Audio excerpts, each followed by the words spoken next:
Ladies and gentlemen, it's time for the Movie Trivia Shmoedown! Woo!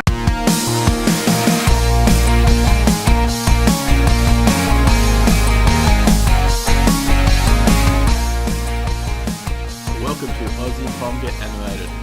I'm the Aussie and I'm going to talk to you about the Movie Trivia Shmoedown. Now what's that, you ask? It's basically movie trivia crossed with WWE. And I know it sounds nuts, but the guys over at the Shmoedown, the Shmoesknow guys, Christian Harloff and Mark Ellis, have somehow made it work to the point where it's must-see viewing. I first got into the movie Trivia Shmoedown because I liked the movie trivia aspect of it, but the more I watch it, the more I love the storylines that they've created for their characters, and it just really works well. But now I want to talk about the Free4all, their Royal Rumble event, so to speak, if you were talking in wrestling terms. So they had 40 competitors, 5 up on stage at a time, 5 questions, lowest score gets the boot. And that keeps on going until there's one person left. It's my favourite event of the year that they do. And boy, did it live up to expectations. I have to say, overall, an amazing event from start to finish. I loved it to pieces, but I'm just going to go through and say a few of my MVP of the tournament, the best intro, the biggest surprise, the winner, the biggest disappointment, and a funny moment that I really enjoyed. So obviously, if you have not watched the Free4all yet, don't want to get spoiled, don't listen any further. So I'm going to start off by saying the MVP, without doubt, they gave it to him on the night. The beast, Bibiani. He went from pick 1 all the way through to the end and just got beaten by the eventual winner, which was the GOAT himself, Dan Merle.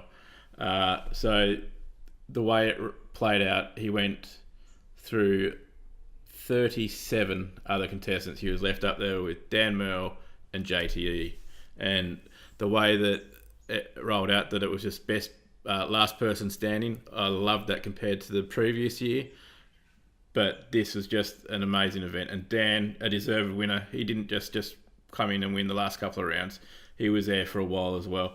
The biggest surprise for me, I will go through and say the kid, Brendan Meyer. I had never heard of him until he showed up on the Collider live show, and I absolutely was blown away by how well he did in this. He made it through 11 rounds, I believe. It was amazing, great effort. I got excited when he just hit the right question when he needed to stay in.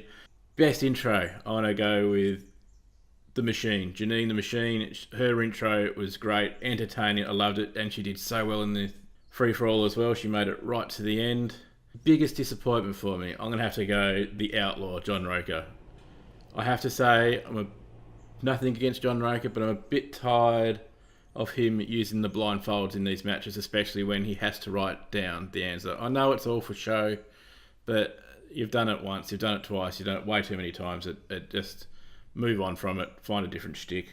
The funniest moment of the Free4all for me was when Brett Sheridan entered the competition, answered 0 questions for the whole thing. As Christian said, it was a mercy kill. I think he just got a taste of what it's like to compete, and he was out of his league. To be fair, all the questions that Brett got wrong, I would have got wrong as well. But to summarise, what an amazing event.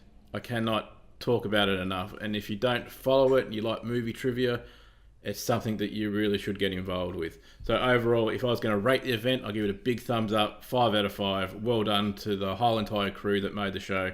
It was awesome, and I cannot recommend it enough. So this has been the Aussie. Until next week, I'll see you later. Now, make sure you subscribe to our YouTube channel so you can watch more of our videos. And while you're at it, check out our podcast on SoundCloud, iTunes, and Podbean. And other podcasting platforms. All links in the descriptions. But until next time, Nate. I've been the Aussie. And I've been the Palm. Later.